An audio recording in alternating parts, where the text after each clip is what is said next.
Halo Sumatera Utara hari ini kembali menjumpai Anda untuk edisi Rabu 28 Februari 2024 bersama saya Lukman Hakim Sitorus. Dan saya Audran dari Olinka. Sejumlah informasi menarik telah disiapkan oleh tim redaksi kami, berikut berita selengkapnya.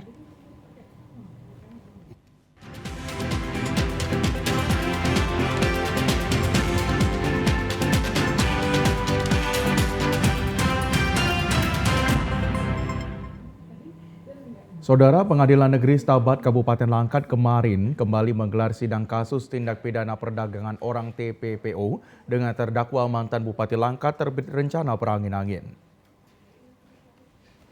Gelar perkara berkaitan dengan kasus kerangkeng manusia milik mantan Bupati Langkat tersebut dipimpin oleh Ketua Majelis Hakim Andrian SH dengan agenda mendengarkan keterangan saksi yang meringankan atau saksi Ade Charles. Ketua Hukum terbit rencana perangin-angin menghadirkan 3 orang saksi yakni Ruri Waruhu, Ridwan, dan Legino. Ruri Waruhu merupakan orang tua dari Setiawan Waruhu, pasien panti rehabilitasi narkoba milik terbit rencana perangin-angin yang tinggal di kerangkeng panti rehab selama 17 bulan. Ia memasukkan anaknya ke panti rehabilitasi milik mantan Bupati Langkat tersebut dan tidak pernah membayar apapun selama anaknya berada di dalam panti rehabilitasi narkoba. Selama berada di dalam panti, Setiawan tinggal di dalam kerangkeng dan melaksanakan seluruh kegiatan seperti bekerja di ladang kelapa sawit dan pabrik milik terdakwa meskipun tidak pernah diberikan gaji. Ruri juga mengaku tidak pernah bertemu dengan pihak LPSK dan mengaku tidak akan menuntut ganti rugi kepada pengelola panti rehab atas jasa bekerja anaknya di ladang maupun pabrik milik terdakwa. Terbit rencana perangin-angin didakwa melanggar Undang-Undang Republik Indonesia Nomor 21 Tahun 2007 tentang pemberantasan tindak pidana perdagangan orang. Sidang kasus TPPO dengan terdakwa terbit rencana perangin-angin akan dilanjutkan pekan depan dan masih dengan agenda mendengarkan keterangan saksi.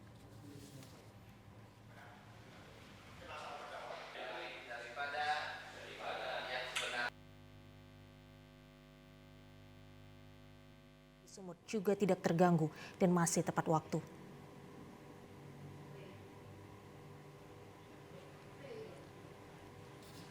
Secara data, stok beras Sumut tercukupi dan surplus ketersediaan pangan disebabkan waktu tanam dan panen juga dapat tepat waktu.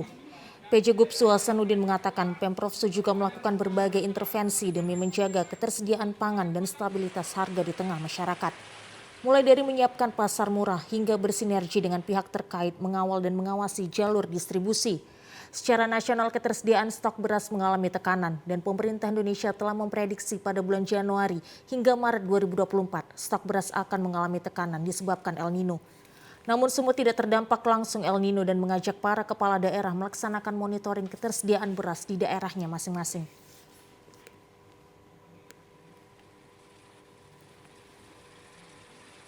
Desa Wonosari ini melaksanakan panen padi sawah. Saya sangat bahagia, sangat senang. Tadi sebagaimana rekan-rekan media ketahui bahwa situasi pangan kita secara nasional dalam keadaan tidak baik-baik saja. Sumatera Utara secara data kita tercukupi dan surplus dari ketersediaan pangan beras. Demikian kita juga memberikan dukungan kepada wilayah daerah kita yang membutuhkan.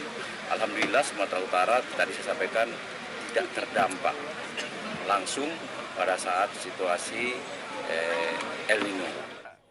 Sementara itu, salah seorang anggota kelompok tani Sriwangi Haryanto mengatakan ketersediaan pupuk bersubsidi yang disediakan pemerintah tidak mencukupi dengan lahan yang ada. Bantuan yang diberikan pemerintah seperti bibit padi tidak pernah mereka terima. Harga gabah sendiri saya kira tidak sesuai dengan harga beras yang saat ini sudah muncul di pasaran. Kiranya ini jadi perhatian khusus dari pemerintah pusat. Bantulah kami petani ini khusus di masalah harga gabah. Satu contoh di sini juga kami juga memerlukan alat terutama kombain karena memang luas padi kami, area kami dengan adanya kombain saat ini tidak mencukupi untuk memanen pada sawah terkhusus di areal kelompok tani kami. Harga gabah per kilo kemarin kita terima sudah sampai di tempat. Bupati Deli Serdang Muhammad Ali Yusuf Siregar mengatakan Deli Serdang merupakan salah satu tulang punggung pangan di Sumut yang memiliki luas sawah sebesar 30.546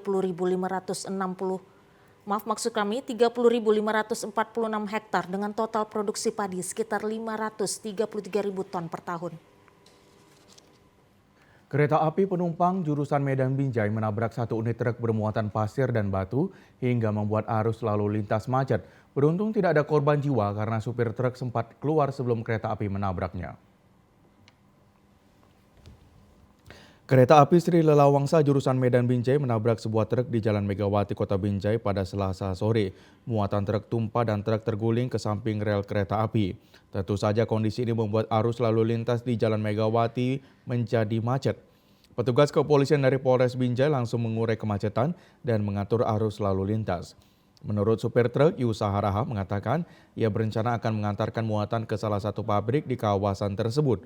Namun setibanya di perlintasan kereta api, mobil yang dikemudikannya tidak mau berjalan meski sudah diinjak pedal gasnya. Saat akan turun memeriksa kerusakan truk, kemudian penjaga perlintasan baru mendatanginya dan mengingatkan bahwa kereta api akan segera melintas. Tidak sampai 3 menit, kereta api pun datang dan langsung menabrak truknya hingga terbalik. Beruntung supir sempat menghindar dan tidak mengalami luka sedikit pun. Sertu ya, ini mau buang Pak? Mau bongkar muatan ya? Tadi sampai di rel gimana Pak? Tiba-tiba mati atau gimana? Mesinnya? Andelnya lepas Pak, bukan mesinnya mati. Andelnya lepas? Iya, andelnya lepas. Jadi digas nggak mau lah dia. Nggak jalan ya? Iya, nggak jalan. Oh, nggak ada perlintasan palangnya atau kereta api mau lewat, nggak ada tahu Pak? Siapa? Ada yang jaga Pak, tapi nggak ada bilang kereta api mau lewat sesudah nongkrong rusak di situ. Waduh Pak, cepat sedikit Pak, kereta api mau lewat katanya. Betul ada muatan Pak ya? Iya. Meski mengalami kerusakan bagian depan, kereta api penumpang tersebut kemudian melanjutkan perjalanan ke stasiun kereta api Kota Binjai guna mengantarkan penumpang. Sementara insiden kecelakaan ini masih ditangani pihak kepolisian dan PT KAI di lokasi kejadian. Satu unit bangunan rumah ludes terbakar di Kota Bangun, Kota Medan, Sumatera Utara, Selasa sore. Diduga kebakaran terjadi akibat sang cucu bermain korek api di dalam rumah hingga menewaskan seorang nenek berusia 83 tahun. Satu unit bangunan rumah semi permanen di Jalan Suasa Lingkungan 5, Kelurahan Kota Bangun, Kecamatan Medan Deli, Kota Medan terbakar. Api dengan cepat merambat ke seluruh bangunan hingga menghanguskan isi rumah milik Syahrizal.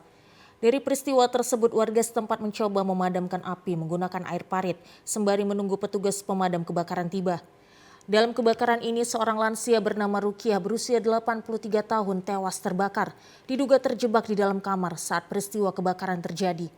Menantu korban yang mengetahui kejadian berulang kali pingsan lantaran masih syok terkait peristiwa tersebut. Kepala lingkungan setempat Arif Nasution mengatakan, diduga kebakaran terjadi akibat cucu korban yang masih berusia 8 tahun bermain korek di dalam kamar, kemudian api membakar kasur hingga seluruh isi rumah. Keterangan dari warga sekitar pukul 2.15, pukul 14.15 gitu. Kejadian apa? Iya. Kalau asal api, kalau keterangan dari warga sendiri gimana Pak? Keterangan dari warga yang saya dengar Pak, ya asal api awal mula anaknya bermain api di dalam, ataupun jenis mancis atau apa kita nggak tahu Pak kan. Cucu bukan anak ya Pak, Cucu korban. Ya cucu korban. Cucunya tadi main api di mana Pak? Di dalam rumah lah Pak. Kronologisnya Gitu ya kita dengar. Api berhasil dipadamkan 1 jam kemudian setelah 4 unit mobil pemadam kebakaran dari Pemko Medan turun ke lokasi kebakaran. Akibat kejadian ini korban juga mengalami kerugian material mencapai 100 juta rupiah. 2 hari tidak masuk kerja, seorang guru aparatur sipil negara ditemukan oleh rekan kerjanya sesama guru dalam kondisi meninggal dunia di rumah kontrakannya. Seorang guru ASN Elpina Boru Panjaitan yang merupakan seorang guru yang mengajar di salah satu sekolah dasar di Pematang Siantar ditemukan meninggal dunia di ruang depan rumah kontrakannya yang berada di Jalan Purba, Kelurahan Timbang Galung, Kecamatan Siantar Barat, Kota Pematang Siantar. Kepala Lingkungan Kelurahan Timbang Galung, Richard Junaidi mengatakan korban diketahui meninggal dunia setelah 2 rekannya yang juga merupakan guru mendatangi kontrakannya dikarenakan korban telah 2 hari tidak masuk mengajar.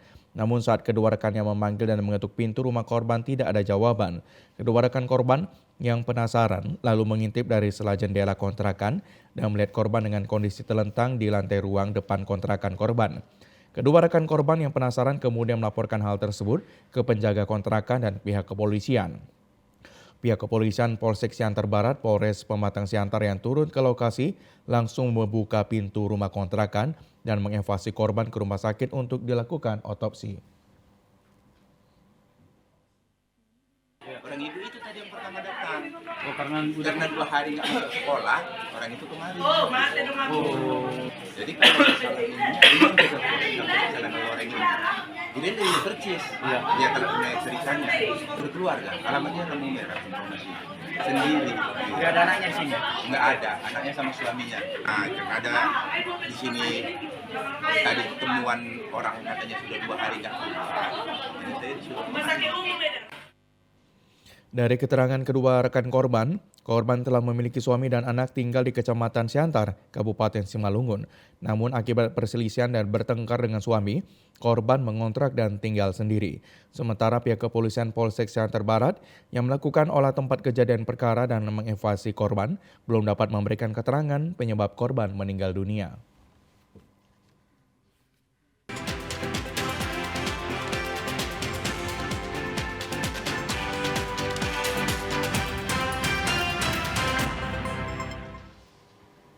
Terima kasih masih bersama kami di Sumatera Utara hari ini. Pemirsa, seorang pria di Kabupaten Asahan diringkus polisi setelah melakukan pembunuhan terhadap wanita yang tidak lain merupakan mantan istrinya.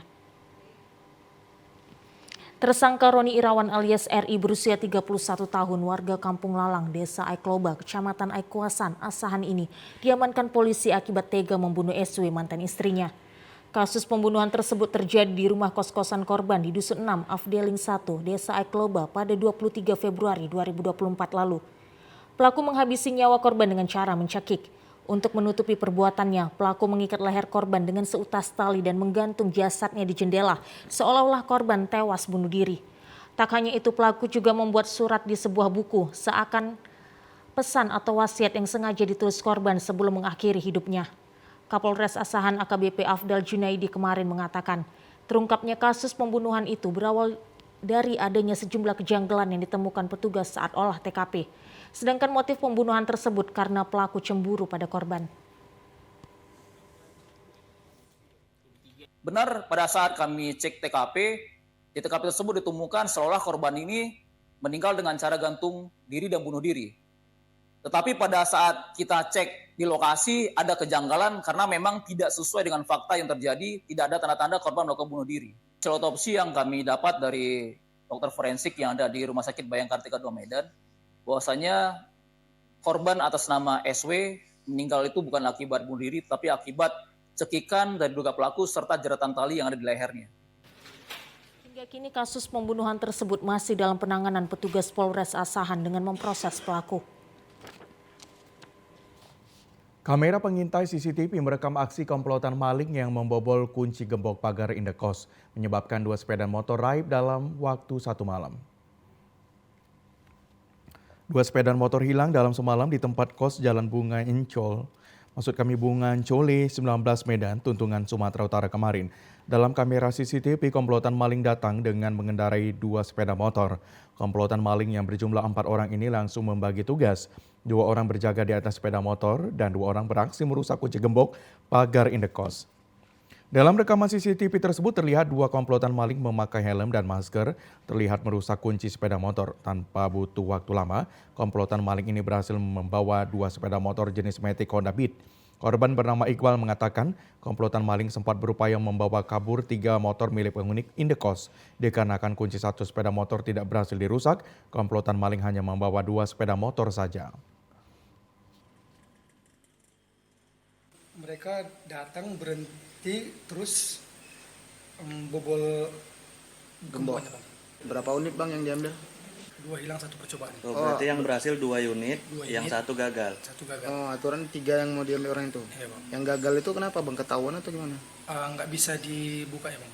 Oh, nggak bisa dibuka. Tapi sudah sempat dirusak. Sempat dirusak.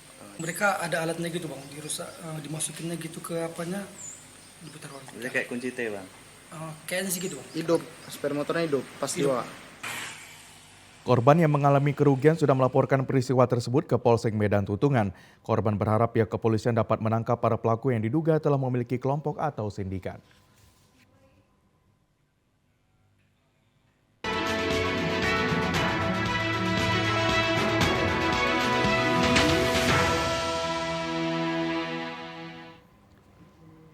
Rekapitulasi atau penghitungan surat suara di tingkat kabupaten kota di Provinsi Sumatera Utara saat ini tengah berlangsung. Rekapitulasi suara pemilu 2024 telah masuk ke tingkat kabupaten kota sebelum nantinya masuk ke dalam tingkat provinsi. Meski banyak mengalami dinamika dan kendala dalam proses pemilihan umum 2024, Komisi Pemilihan Umum Sumatera Utara tetap optimis bahwa penghitungan suara atau rekapitulasi akan terus berjalan hingga nantinya masuk ke tingkat provinsi.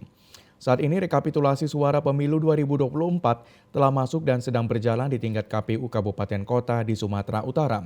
Berbagai kendala termasuk kendala dalam sistem informasi rekapitulasi atau Sirekap juga dialami di Sumatera Utara dan sempat menimbulkan berbagai kegaduhan di masyarakat. Kabak Teknis Pemilu dan Parhumas KPU Sumut Maruli Pasaribu mengatakan ada banyak faktor yang mempengaruhi kendala Sirekap di Sumatera Utara, di antaranya kendala jaringan internet dan wilayah yang masih masuk dalam kategori blank spot internet di Sumatera Utara, sehingga berdampak pada perolehan data suara mutakhir yang masuk dalam Sirekap. Di kabupaten kota yang ada di 33 kabupaten kota se-Sumatera Utara. Kalau kendala-kendala itu tetap pasti ada juga karena wilayah-wilayah yang black spot, yang tidak ada jaringan, dan juga ada wilayah-wilayah yang memang sangat-sangat susah untuk jaringan internet. Ini memang agak sedikit terganggu untuk menggunakan aplikasi. Bahwa KPU Sumut tidak hanya berpatokan pada Sirekap dalam memperoleh data hasil suara pemilu 2024. Sirekap disebut hanya sebagai alat bantu, namun perolehan suara mutakhir akan tetap dilakukan secara manual oleh PPK Kecamatan dan KPU Kabupaten Kota untuk nantinya dilaporkan ke KPU Provinsi Sumatera Utara. Komisi Pemilihan Umum Kota Tebing Tinggi tidak melaksanakan rekomendasi pemungutan suara ulang PSU di empat tempat pemungutan suara TPS dengan alasan rekomendasi diterima beberapa hari sebelum batas akhir diperbolehkannya PSU. Ketua KPU Kota Tebing Tinggi Emil Sofyan mengatakan ada 4 TPS yang direkomendasikan untuk digelar PSU, yaitu TPS 02 dan TPS 05 Kelurahan Padang Merbau, TPS 02 Kelurahan Sri Padang, serta TPS 06 Kelurahan Pinang Mancung. Rekomendasi PSU tersebut diberikan Panitia Pengawas Kecamatan Panwascam kepada Panitia Pemilihan Kecamatan PPK berdasarkan temuan saat proses rekapitulasi penghitungan suara di tingkat PPK yang digelar sejak 17 Februari 2024. Adapun alasan Panwascam merekomendasikan PSU karena ditemukan pemilih dari luar daerah yang hanya membawa KTP elektronik untuk mencoblos di TPS. Kemudian ada juga ditemukan jumlah surat suara yang dicoblos melebihi dari jumlah pemilih yang hadir. Sementara Emil tetap berpedoman telah lewat masa pelaksanaan PSU, yaitu tanggal 24 Februari 2024 yang lalu. Rekomendasi ini masuk di akhir, karena ada aturan bahwa PSU itu bisa dilaksanakan 10 hari setelah hari pemungutan suara. Nah, rekomendasi teman-teman Panwascam itu masuk di tanggal 22 dan ada yang masuk di tanggal 23. Sementara tanggal 24 jam 12 malam itu sudah berakhir. Nah, karena surat itu di akhir masuk, kita juga melakukan kajian-kajian penelitian. Kawan-kawan PPK juga sempat membalas surat-surat Panwascam itu.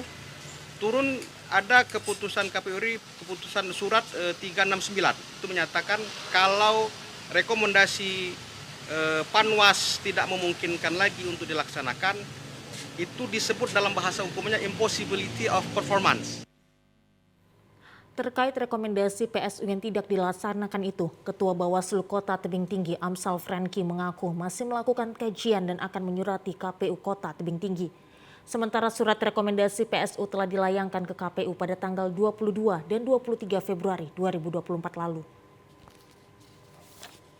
Oke, nanti kita akan melakukan juga dengan hal surat juga yang saat ini sedang kita konsep dan kita akan tembuskan juga kepada KPU supaya menanggapin dari kecamatan, kurang lebih seperti itu. Ya memang kalau secara nanti itu kan dia kan gini Bang, kalau memang nanti itu kan ada kita mungkin nanti akan naikkannya ini mungkin nanti kita akan naikkan, tetapi setelah kita kaji dulu karena kajian-kajian dari kecamatan tidaklah langsung kita terima begitu aja. Kita harus lakukan dulu kajiannya, kalau memang nanti untuk PSU itu tingkatannya nanti udah ke MK Bang. 2 pekan usai pemungutan suara pemilu 2024, Komisi Pemilihan Umum Daerah Batubara melaksanakan rapat pleno rekapitulasi hasil penghitungan perolehan suara tingkat kabupaten. Rapat pleno rekapitulasi hasil penghitungan perolehan suara tingkat kabupaten digelar di kantor KPUD Batubara di Jalan Perintis Kemerdekaan Kecamatan 50 pagi tadi. Ketua KPUD Batubara Erwin mengatakan rapat pleno ini digelar selama 3 hari yang dihadiri para saksi, partai politik, PPK Kabupaten Batubara dan Badan Pengawas Pemilihan Umum Bawaslu Batubara. Pada hari pertama rapat pleno merekapitulasi hasil penghitungan suara dari 4 kecamatan, yaitu Kecamatan Sibalai, 50 Pesisir, Datuk Tanah Datar, dan Kecamatan Tanjung Tiram. Agenda hari ini yaitu merupakan kegiatan rekapitulasi hasil perhitungan perolehan suara tingkat Kabupaten Batubara pada pemilu serentak tahun 2024. Ini diagendakan berapa? Hari ini kita diagendakan 4 kecamatan ya. Yang pertama Saibalai, kemudian 50 Pesisir, kemudian Datuk Tanah Datar, kemudian Tanjung Tiram. Untuk mengantisipasi adanya gangguan keamanan, rapat pleno rekapitulasi hasil penghitungan perolehan suara mendapat pengawalan ketat dari aparat kepolisian dengan menyiagakan 1 unit mobil water cannon di depan kantor KPU Kabupaten Batubara. Sesuai dengan tahapan pemilu, Komisi Pemilihan Umum Kabupaten Toba menggelar rapat rekapitulasi hasil penghitungan perolehan suara pemilihan umum tahun 2024 kemarin. Rapat rekapitulasi dimulai tanggal 28 hingga 29 Februari 2024 di Gedung Aula Sekretariat KPU Kabupaten Toba yang dihadiri perwakilan saksi dari 18 partai peserta pemilu. Dalam pelaksanaan rekapitulasi hasil penghitungan perolehan suara, Ketua KPUD Kabupaten Toba didampingi 4 komisioner KPUD Toba. Ketua KPUD Toba, Sugar Fernando Sibarani mengatakan, rapat rekapitulasi penghitungan suara ini dilaksanakan dengan 3 sesi untuk 16 kecamatan se-Kabupaten Toba. Untuk hari pertama dilaksanakan di Kecamatan Sigumpar, Habinsaran, Nasau, Siantar Narumonda, Silayan, dan Kecamatan Tampahan. Sesi kedua dilaksanakan di Kecamatan Porsea, Borbor, Ajibata, dan Parmaksian. Dan untuk sesi ketiga di Kecamatan Bonatualunasi, Pintu Pohan Meranti, Lumban Julu, dan Kecamatan Laguboti. Menurut Sugar, pada hari pertama rekapitulasi, jika ditemukan perselisihan hasil namun telah diselesaikan di tingkat kecamatan, maka tidak ada lagi perbaikan di tingkat kabupaten. Kemudian pada saat rekapitulasi di kabupaten, ketika ditemukan ada selisih, maka pihak PPK kecamatan, saksi, dan Bawaslu akan diminta keterangannya. Hari ini kita sudah jadwalkan memang sesuai dengan yang sudah kita rencanakan, ada 6 kecamatan. Memang pelaksanaan rekapitulasi di tingkat kabupaten itu kita rencanakan 3 hari, mulai hari ini sampai dengan hari Kamis ya, tanggal 29. Jadi 6 kecamatan sudah kita yang sudah kita laksanakan itu pun ada sekitar 4 kecamatan yang sudah selesai. Jadi tinggal 2 kecamatan lagi, dan saat ini kita masih men-skors untuk rapat rekapitulasi tersebut. Pasca pergeseran logistik hasil pleno tingkat kecamatan, mulai hari ini Komisi Pemilihan Umum Kabupaten Tapanuli Utara melaksanakan pleno rekapitulasi suara hasil pemilu 2024 di tingkat kabupaten. KPUD Tapanuli Utara menggelar rapat pleno terbuka rekapitulasi perhitungan suara pemilu 2024 tingkat kabupaten dipimpin oleh Ketua KPUD Taput serta dihadiri Bawaslu, Kapolres, Kejari, dan Forkopimda Taput. Rapat pleno digelar hingga 4 hari ke depan. Untuk hari ini dilakukan rekapitulasi tingkat kecamatan Paremonangan dengan jumlah tos sebanyak 50 TPS dihadiri oleh Ketua PPK dan Panwas Kecamatan. Ketua Bawaslu Taput, Kopman Pasaribu menyatakan proses rekapitulasi agar transparan dan terbuka. Selain itu KPUD agar tidak hanya melibatkan Panwas Kabupaten saja, namun juga harus melibatkan Panwasjam agar proses rekapitulasi terlaksana dengan benar. Terkait adanya sejumlah ketentuan yang diterapkan oleh pihak KPUD kepada sejumlah media dalam meliput pelaksanaan rekapitulasi yang terkesan tertutup dan dibatasi oleh pihak KPUD. Sejumlah awak media mempertanyakan seharusnya proses rekapitulasi dilakukan secara terbuka dan transparan hingga dapat diketahui oleh masyarakat luas. Ridho itu harus sehingga berlangsung dengan damai dan aman, tapi bukan hanya damai dan aman, tetapi jurdil dan bermata. Ini yang penting. Jadi kalau nanti nanti ada dinamika yang terjadi, kita selesaikan. Bahwa ada kejadian khusus di kecamatan yang belum terselesaikan di kecamatan, akan kita coba kita selesaikan dari kami luas tingkat kabupaten. Supaya semua nanti indah tapi semua bisa menerima. Itu yang paling penting kali kira. Damai itu indah, tetapi kalau bisa menerima dari semua sisi. Diharapkan proses rekapitulasi yang akan dihitung bersama untuk perolehan suara mulai dari tingkat Presiden, DPD RI, DPD RI, DPRD Provinsi hingga DPR di daerah ini dapat terlaksana dengan baik. Komisi Pemilihan Umum Kota Pematang Siantar mulai melakukan rapat pleno penghitungan suara hasil pemilu 2024 di tingkat KPU Kabupaten Kota sebelum dikirim ke KPU Provinsi. Setelah selesai dilaksanakannya jadwal rekapitulasi penghitungan suara hasil pemilu 2024 di tingkat kecamatan pada tanggal 25 Februari 2024 lalu, KPU Kota Pematang Siantar bersama Badan Pengawas Pemilu Bawaslu dan perwakilan dari setiap partai serta saksi mulai menggelar rapat pleno rekapitulasi penghitungan suara di tingkat KPU yang dimulai pada Selasa siang kemarin. Ketua KPU Kota Pematang Siantar Muhammad Isman Huta Barat mengatakan, rapat pleno penghitungan suara hasil pemilu 2024 ini dijadwalkan akan berlangsung hingga tanggal 5 Maret 2024 mendatang dan selanjutnya akan dikirim ke KPU Provinsi Sumatera Utara. KPU Kota Pematang Siantar optimis untuk menyelesaikan rekapitulasi penghitungan suara sebanyak 2 kecamatan setiap harinya dari 8 kecamatan yang ada di Kota Pematang Siantar yang pelaksanaan rekapitulasi dijadwalkan mulai dari pukul 9 pagi hingga pukul 22 malam. Mengadakan rapat pleno rekapitulasi hasil penghitungan suara perolehan suara tingkat Kota Pematang Siantar pemilihan umum tahun 2024 mulai dari tiap-tiap kecamatan ada dari 8 kecamatan di Kota Pematang Siantar yang akan dilakukan rekapitulasi hasil perolehan penghitungan suara. Kita rencanakan rapat pleno ini sampai dengan tanggal 3 Maret 2024. Ketua KPU Kota Pematang Siantar mengatakan untuk saat ini rekapitulasi penghitungan suara dilakukan calon legislatif atau caleg Kota Pematang Siantar dan calon presiden dan wakil presiden. Rekapitulasi penghitungan suara pemilu legislatif dan Pilpres 2024 di Kabupaten Labuan Batu Selatan masih terus dilaksanakan di tingkat panitia tingkat kecamatan PPK untuk mencocokkan data dengan hasil masing-masing TPS.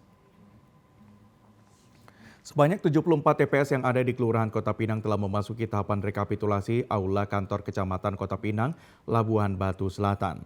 Proses rekapitulasi juga dihadiri saksi-saksi peserta pemilu dan anggota Bawaslu. Dari 74 TPS yang ada di Kelurahan Kota Pinang PPK Kecamatan sudah menyelesaikan rekapitulasi sebanyak 56 TPS. Untuk mempercepat proses rekapitulasi, tim Badan Ad Hoc PPK membagi menjadi 2 panel. Sementara untuk jumlah keseluruhan TPS yang ada di Kecamatan Kota Pinang tercatat sebanyak 202 TPS. Salah seorang anggota PPK Kecamatan Kota Pinang Panji Wijaya menyampaikan bahwa selama pelaksanaan rekapitulasi suara ada juga terdapat beberapa kendala, di antaranya kesalahan penjumlahan dari KPPS yang mendominasi. Namun demikian sudah dilakukan perbaikan sehingga pelaksanaan rekapitulasi saat ini tidak ada permasalahan dan sudah bisa diselesaikan di tingkat kecamatan. Kalau hari ini udah masukin 5 TPS di panel 1. Itu TPS dari desa mana? Dari Kelurahan Kota Pinang. Selama rekapitulasi ini Pak, udah berjalan dengan lancar atau ada hambatan? Ya, hambatannya paling terkait masalah penjumlahan dari KPPS dan sudah kita lakukan perbaikan. Artinya dari hari pertama kita melakukan rekapitulasi sampai sekarang tidak ada permasalahan. Sudah bisa kita selesaikan di tingkat kecamatan. Diharapkan dengan pencermatan rekapitulasi oleh masing-masing peserta, rapat pleno yang dilaksanakan PPK Kecamatan dapat berjalan dengan baik dan sukses. KPU Serdang Bedagai memberikan santunan dan uang pemakaman kepada ahli waris Nurjanah Marta Nenggolan, anggota KPPS Desa Pon yang merupakan pahlawan demokrasi yang meninggal 4 hari setelah yang bersangkutan menyelesaikan tugasnya saat hari pencoblosan pemilu 2024. Kesedihan yang mendalam sangat dirasakan seluruh jajaran KPU Sergei, dari mulai komisioner, PPK, PPS, serta para KPPS se-Kabupaten Serdang Bedagai atas meninggalnya salah satu anggota KPPS, Nurjana Marta Nainggolan, pada tanggal 18 Februari 2024 yang lalu.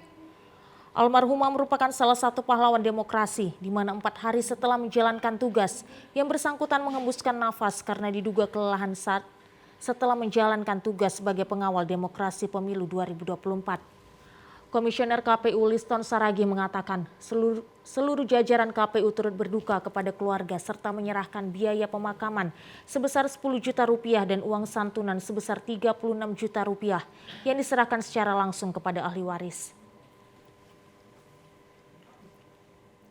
Hari ini kita memberikan santunan berupa uang pemakaman 10 juta dan uang santunan kematian 30 juta kepada salah seorang anggota kita KPPS dari desa Kampung Port, Kecamatan Sebamban, yang mana memang beliau gugurlah sebagai pahlawan demokrasi ketika bertugas tanggal 18 dini hari. Sementara itu, Dharma yang merupakan suami almarhumah sangat berterima kasih kepada KPU dan jajaran yang memberikan santunan dan uang pemakaman.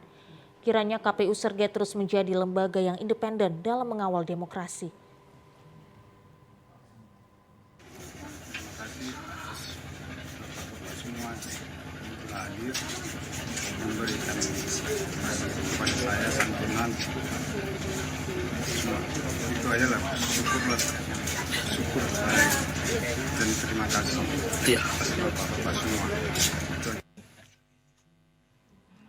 Nurjana Marta Nainggolan meninggalkan suami serta 3 anak yang saat ini masih sekolah.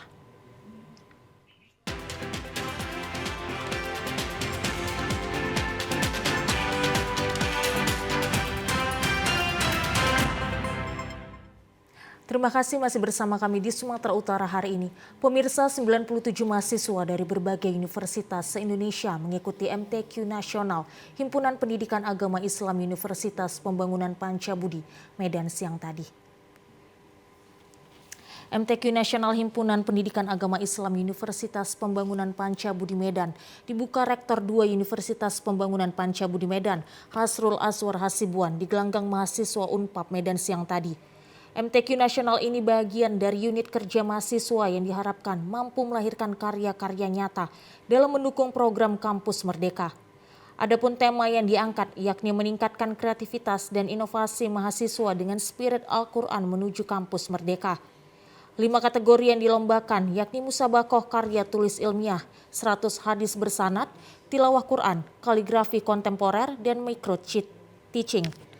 Kelima kategori ini diambil dari mata kuliah program studi ilmu pendidikan agama, sehingga mampu mendorong mahasiswa menguasai berbagai keilmuan yang berguna untuk memasuki dunia kerja.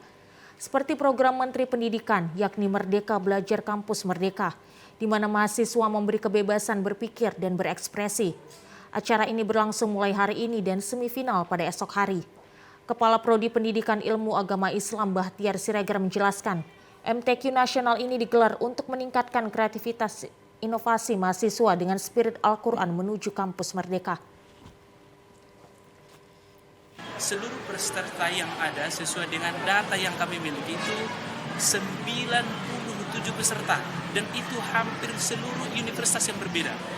Maka ini salah satu komitmen kami ke depannya ingin melanjutkan program-program seperti ini karena visi dan misi kita dalam kegiatan ini untuk meningkatkan kreativitas, inovasi mahasiswa dengan spirit Al-Quran menuju Kampus Merdeka. Musabakoh tilawatil Quran bukanlah sekedar lomba untuk mencari qori'ah dan hafiz-hafizah terbaik, akan tetapi suatu upaya konkret umat Islam untuk menggali nilai-nilai luhur yang terkandung di dalam Al-Quran supaya dijadikan sebagai pedoman hidup. Menyambut bulan suci Ramadan, pasar tradisional di Kota Medan mulai ramai pembeli sehingga para pedagang menambah pasokan agar masyarakat dengan mudah memilih dengan harga yang terjangkau.